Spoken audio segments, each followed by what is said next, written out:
connecting you with RT. Now, there is a saying that good fences do make good neighbours, but in one district of Munich at the moment, a newly built wall is having the opposite effect. People in a well-off residential area demanded authorities construct it to separate them from a new centre that will soon host 160 young refugees. Residents fear that their homes could be devalued, and they've also been concerned about noise too. The wall, incidentally, is built in such a way that it can't be used for ball games. However, it is proving to be controversial. Why do you need this fence? Our welcoming culture looked very different a year ago. I remember people were welcoming migrants at the train station. They held posters with hearts on them. I was also there and brought them something to eat, because their journey was long and not pleasant. One day you'll hear people yell on the other side, "The wall has to go, we belong here."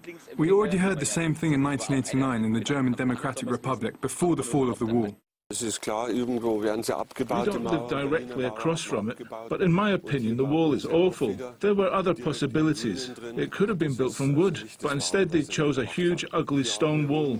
Elsewhere they take down walls, like in Berlin, but here they build them in natural surroundings. It's terrible what they've done here. What's next? Armed guards to ensure everyone's safe?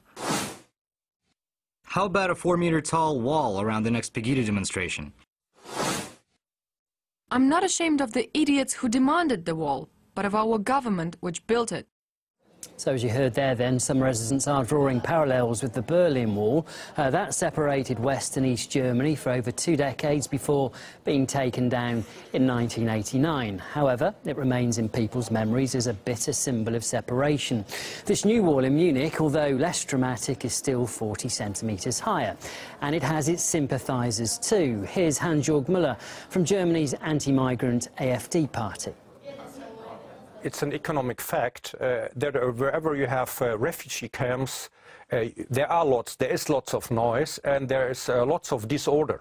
Not only noise, but disorder inside the camps. And this is a fact. And I really can understand local citizens, inhabitants who do not want to be reduced in their quality of life because of having a refugees camp nearby. The bearer of German constitution is the German people, and the German people was not asked by its authorities, by its government, if they are willing to receive this huge influx of refugees that happened to come last year and it is continuing this year.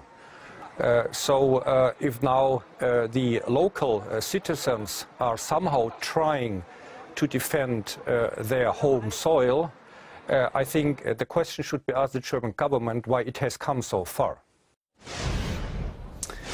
With Britain's police force hit by funding cuts, major concerns have emerged over their ability to catch child abusers. As a result, 2 vigilantes, calling themselves Dark Justice, have been taking matters into their own hands. RT's Anastasia Chalkiner went to meet them. These are dozens of convicted sexual predators who were caught in the act of trying to meet what they thought were children after chatting to them online. You wanted to take her virginity, sir?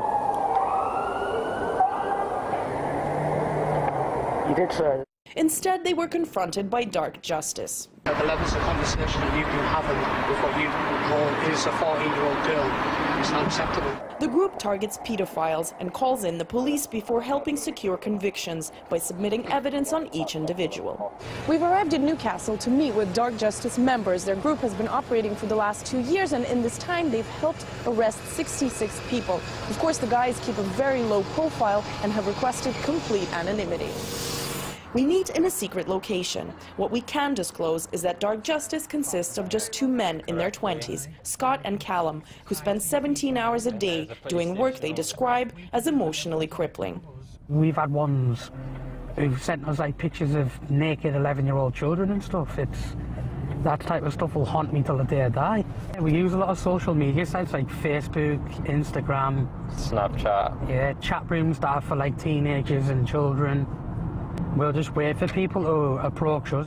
Luring each predator into the open can take months. I have one on the go on the minute who thinks he is talking to what he thinks is a 14-year-old, and he basically wants to marry this 14-year-old and kiss her all over her body. He's a bit cautious at the minute, but He's wanting to meet this Saturday, so it's quite a serious suspect. Scott and Callum say they have to keep up with dozens of fake profiles and decoys they create so they don't raise suspicions and get caught bluffing. Well, I've got like 1, 2, 3, 4 people now who are actively talking, like over the last few days I've been talking to, and they want to meet what they believe is a 13-year-old lass. And that's the guy, you know what I mean? Like, he just looks like an average, normal type of bloke. They meticulously collect all their online exchanges to later use as evidence on whoever happens to be their next target.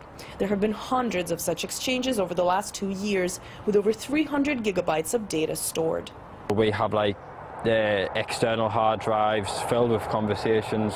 We've got backups of USB pens and safes, and so nothing goes missing, nothing goes uncovered. The Home Office describes online abuse and the grooming of children as a global problem and says the UK is at the forefront of efforts to combat this dreadful crime.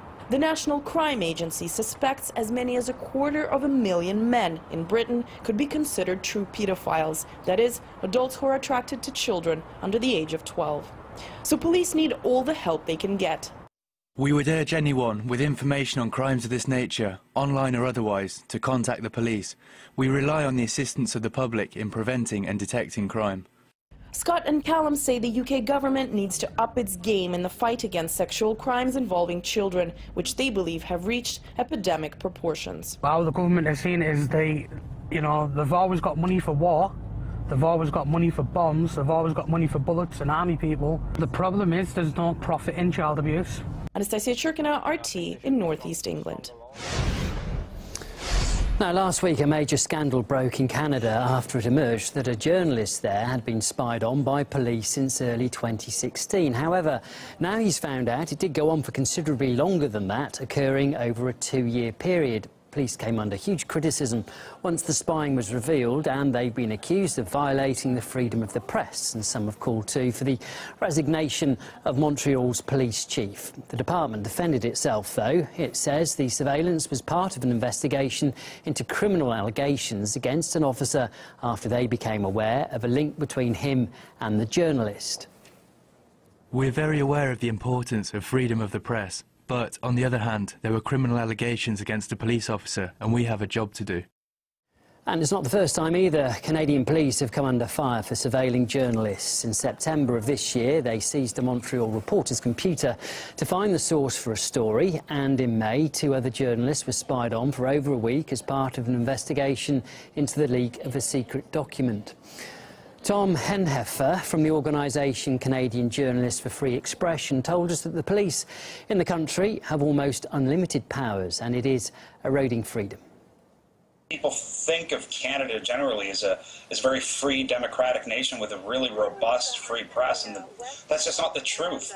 We have very weak press protections in this country. We really have no official press protections whatsoever. Privacy no longer matters. Human rights no longer matter. Everything is done in the name of security.